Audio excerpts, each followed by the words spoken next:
आज हाँ आज गांधी जी की 77वीं बरसी है। जी हाँ, आज 30 जनवरी 1948 को हाँ जी। उन्हें गोली मारकर हलाक किया गया दिल्ली में।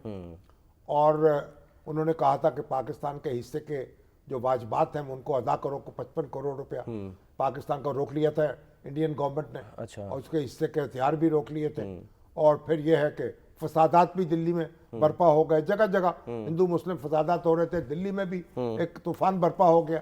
तो गांधी जी ने बर्त रखा और वो हिंदुस्तानी हुकूमत को पीछे हटना पड़ा और पाकिस्तान को पैसे भी देने पड़े। अच्छा। और जो फसादियों की तरफ कार्रवाई भी करनी पड़ी।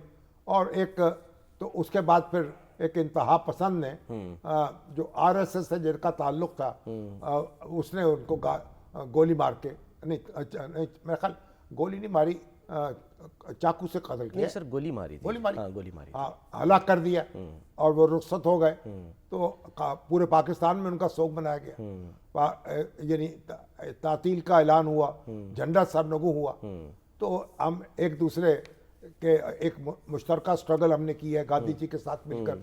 और मौलाना मुसलमानों ने भी, मौलाना मोहम्मद अली जौहर ने तारीख खिलाफत चलाई। एक ज़माना वो भी था, गांधी जी आगे सीट पे बैठे थे, मौलाना जौहर जो हैं वो पायदान पे बैठे थे। अच्छा। टांगे के। अच्छा। तो बहरहाल उनको याद करना चाहिए। गांधी जी एक बड़े आदमी थे और उनको याद करना चाहिए।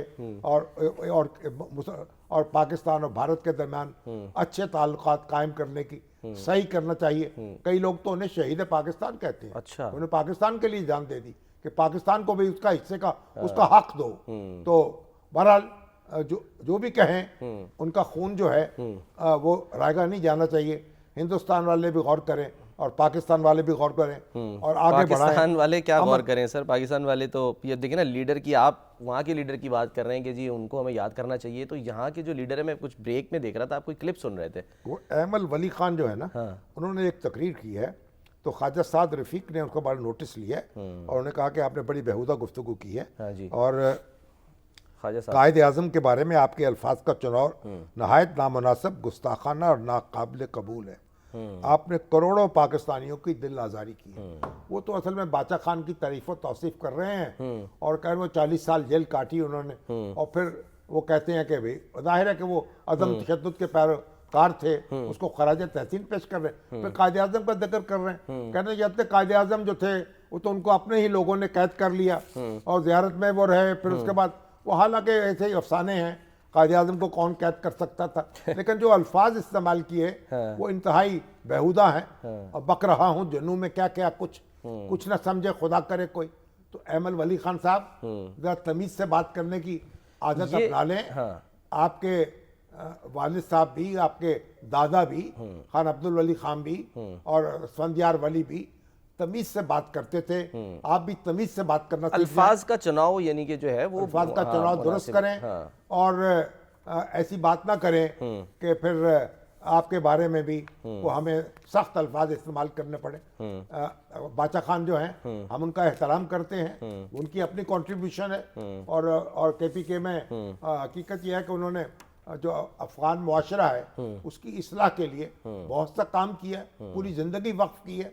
और हकीकत यह बड़ी लंबी अरसा उनको बड़ा लंबा अरसा जेलों में काटना पड़ा। मगर अब ये क्या किया जाए कि अब वो तो चाहते थे कि जो हमारा ये केपीके है, जो सूबा सरहद था पहले, वो एक आज़ाद रियासत बन जाए और ना हिंदुस्तान में शामिल हो। अच्छा। ना पाकिस्तान में। तो कांग्रेस ने उनकी बात नहीं मानी। उन्होंने कहा नहीं, हम ये थर्ड ऑप्शन नहीं दे सकते। अच्छा। और फिर रेफरेंडम हुआ। रेफरेंडम में सूबा सरहद के लोगों ने पाकिस्तान के हक में वोट दे दिया और बाचा खां की बात नहीं मानी। बाचा खां बाइकाट कर गए। लेकिन हमारा इसके बावजूद वो एक उलुल अज़्म शख्सियत थे, उनकी एक स्ट्रगल है, हम उनको याद करते हैं, उनको सलाम करते हैं।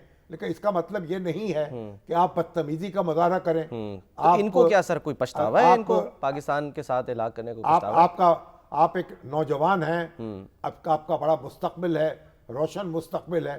आपको अपने ऊपर रहम खाना चाहिए और कोई ऐसी बात जुबान से नहीं निकालनी चाहिए जो हल्की हो और आपको जेब न देती हो। तो ख्वाजा साद रफीक ने मुस्लिम लीग की तरफ से एक फर्ज कफाया अदा कर दिया। बाकी तो सारे लोग जो हैं उन्होंने गोंगलियां डाल ली हैं मुंह में, कोई नहीं लेकिन ख्वाजा साहब बोले हैं और खूब बोले।